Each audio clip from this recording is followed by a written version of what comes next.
Hey, this is Al McGee with YETicket.com.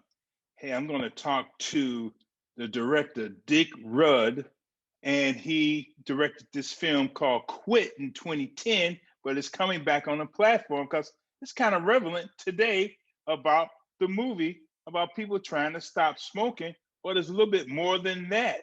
Am I right? That's correct, Al. Thanks for having me on White Ticket.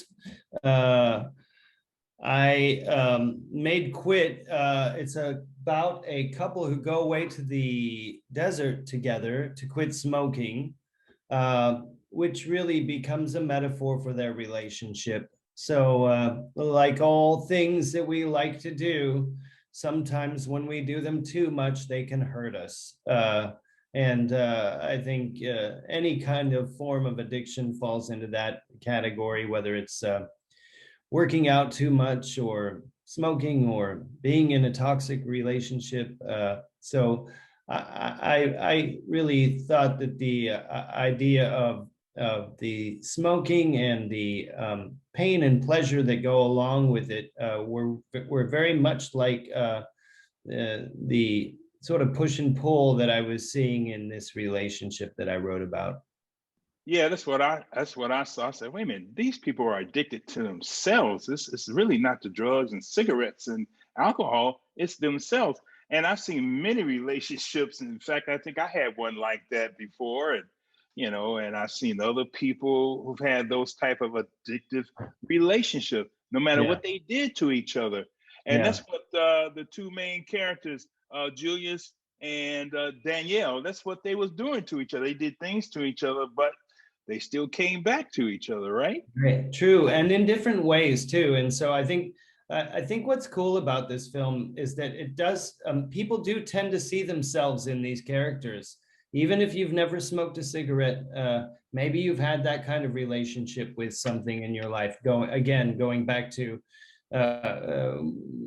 being a workaholic or working out too much or just over dedicating your passion and not having balance in your life, and the sort of end result of that where you get lost and you can't really see your own identity because you just keep reaching for the thing that gives you pleasure and, by proxy, pain.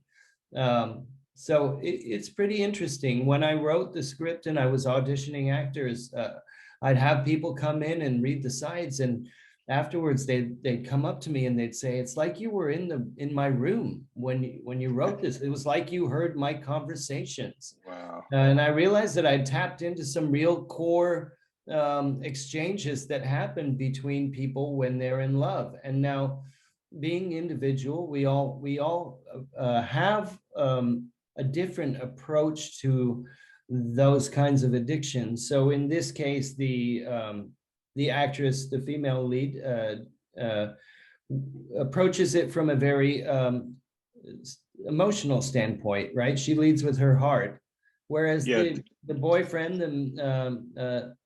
Julius, leads from his head. He's very cerebral. He thinks he can think his way through things, and so it's interesting to then look at those different attitudes that people bring to the table to try and navigate these roadblocks in life and these pleasures in life, right?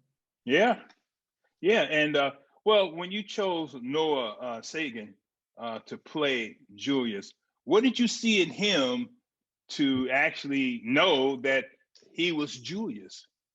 Yeah, I could see that he was able to bring across the idea that that nervousness that one goes through when they're trying to talk their way out of a situation, or when they're, one of the techniques that I employ in the film sometimes is the characters will be having a dialogue with each other, but then I'll also show them literally not speaking, but you can hear their words. So you're hearing what they're Right. thinking. And he really, to me, was able to bring that kind of acting across to the audience, where you could hear what was going on in his mind without actually hearing the words. And it's that kind of sneakiness that really needed to be brought across, especially in one of the first scenes when he goes out and he's trying to sneak a cigarette and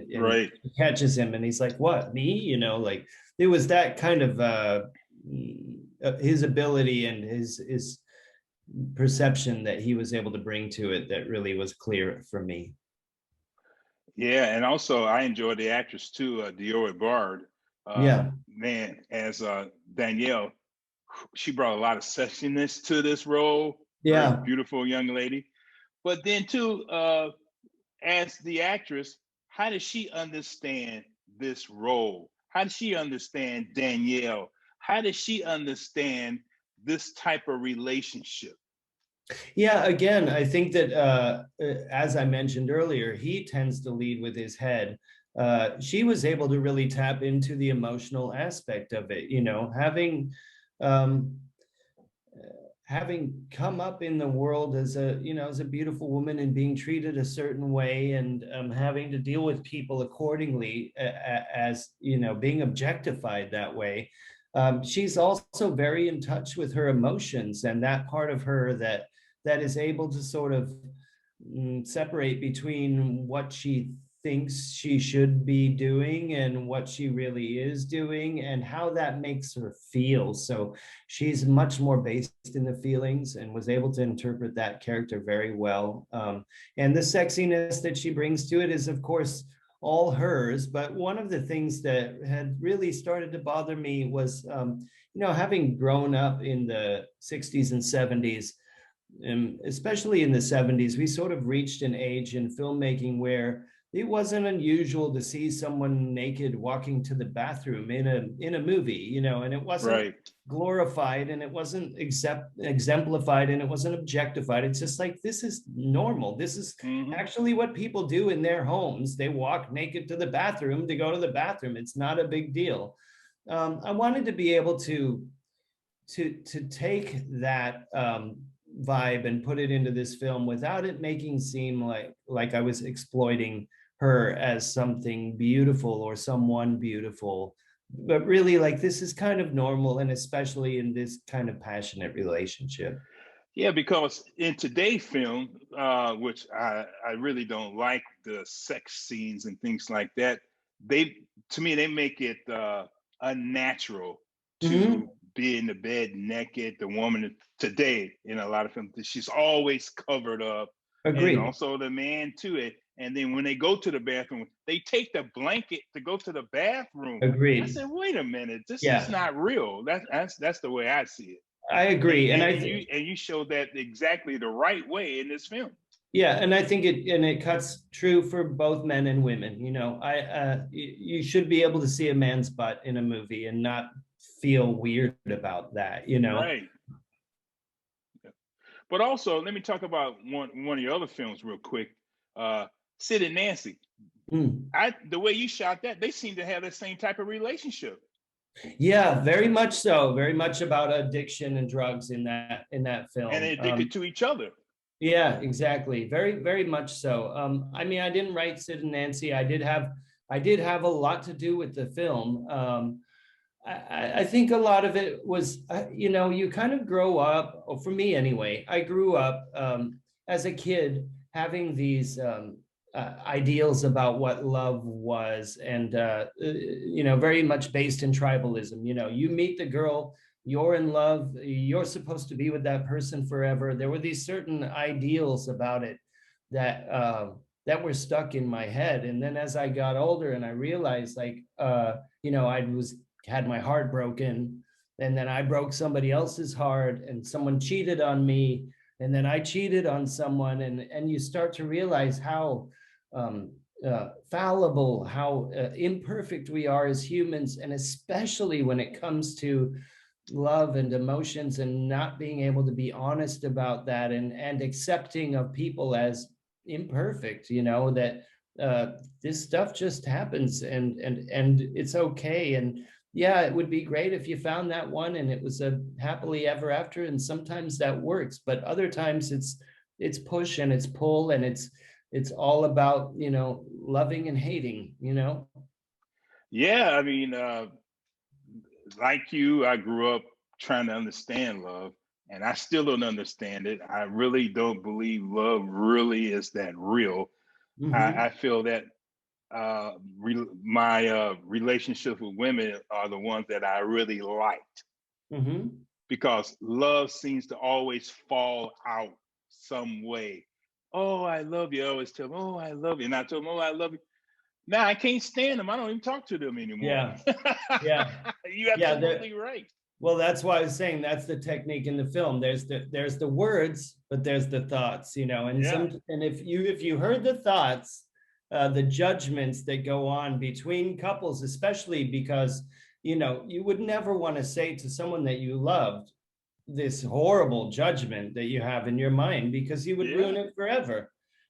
But that's how we are. That's what people do, and nobody is exempt from that. And more and some people more than others, clearly. But I really wanted to find a way to portray that honesty and emotion, uh, and be able to do that in a way metaphorically, so that you kind of got it. Like it was about the smoking, but really it was just about this sort of I love you, I hate you. It feels good, and it's so bad. Yeah. And when I saw this film, I said, wait a minute. Now that's me, or that's my friend, or Mhm. well, that's my parents. Yeah, When I yeah, looked at this film, it was, I'm not going to say it was scary, but it was very real for me yeah, when I was watching this film. And I yeah, said, oh, this is more than quitting smoking and drugs and alcohol. yeah, This is more about them, their relationship, and mhm, things like that. yeah. You really hit it on the head with this film. Yeah, thank you very much. Yeah, I just tried to keep it somewhat personal and honest. That's really what I wanted. Yeah.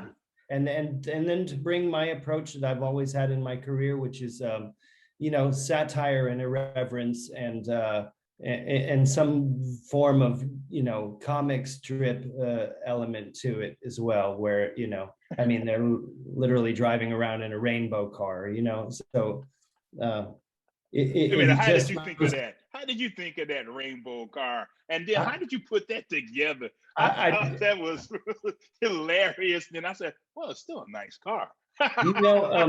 I'll keep it simple. Truth is stranger than fiction. Yeah, it Okay. was it was a real car. It was a Oh, real I know. car. Yeah. Yeah. Man, it was It that. was not a movie car. That car actually originally belonged to Flea of the Red Hot Chili Peppers. Oh, I got a picture with him, man. I Yeah, met him a couple of times, and I really like talking to him. he's a sweet And guy. oh yeah, and one of the best bass players of all time. I True told him that. that too. That's why he let me take a picture and we talked and things like that. True that. Man, Yeah, I I did a really lot of enjoyed it. work for the Red Hot Chili Peppers back in the day as well, and so yeah, the car ended up in my hands. We put it in the movie, and yeah, Oh, that's good, man. And I hope people see the metaphor in that car too. I hope they understand why the rainbow car. Instead of saying, "Oh, that's an ugly car," I hope they see what that car really means. yeah, it's again going back to the idea of let your freak flag fly. You know what I mean? We come in all shapes, all colors, all walks of life.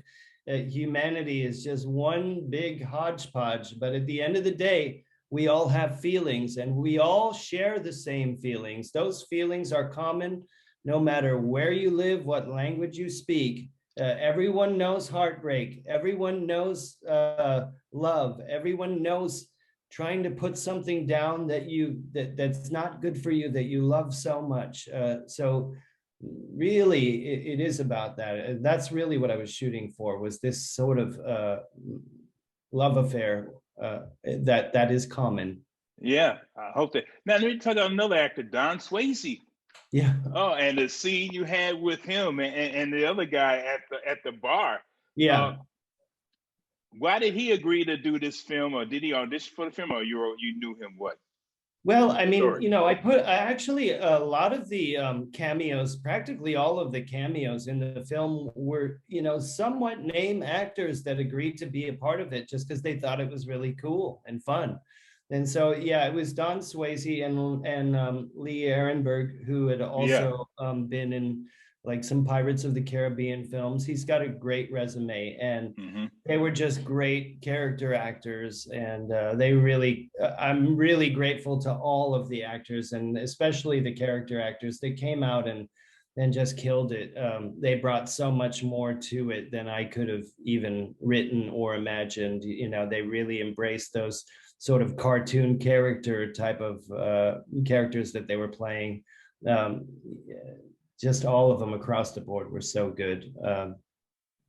Stephen Heath was great. Yeah, he Nathan Phillips was. was fantastic. I mean, they were just really fun and funny, and brought this kind of element of lightness to it, where, with the two main characters, it tended to go into a lot of darkness. So it's a good balance.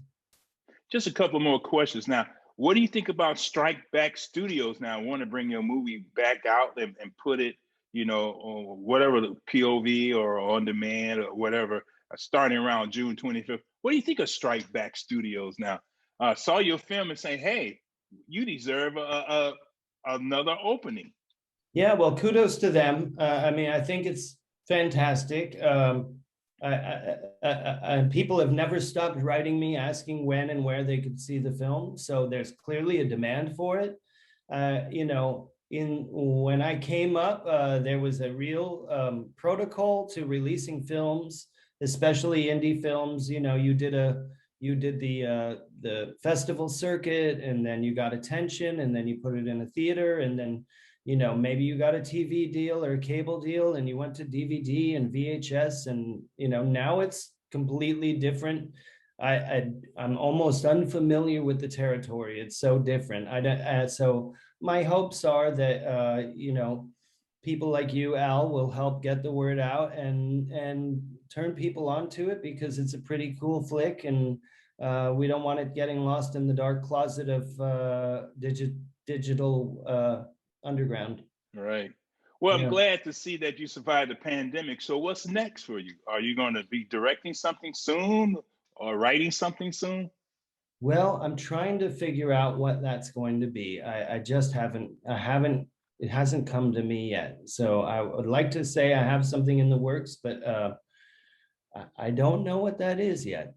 Oh, okay. Yeah. No, I understand. Trust me. Yeah. I understand. You're Yeah. you're you're a great person, a great director. I enjoy your work, and like I said, I saw Sid and Nancy. I saw the Repo Man, and Yeah. at first I said, Dick. I said, Dick. Wait a minute. I'm familiar with this guy's work, Yeah. but I never Yeah. saw Quit. I didn't see Quit until last week. Yeah. Yeah, I Yeah. missed that one, but I'm Yeah. glad I got a chance to see it. Yeah. Thank you. And thanks for getting the word out. I appreciate it. All right. Well, thank you, Dick, for joining me, Al McGee at yeticket.com. I really appreciate it, but much more success and come up with something, man, so we can see it and enjoy you and your work. All right. Yeah. I'm blazing a trail. Thank you. All right. Thank you very much. Have a great Bye-bye. life and also, but enjoy this day. Yeah. Same. Okay. Thank you. Bye. This is your entertainment ticket. Latest and greatest.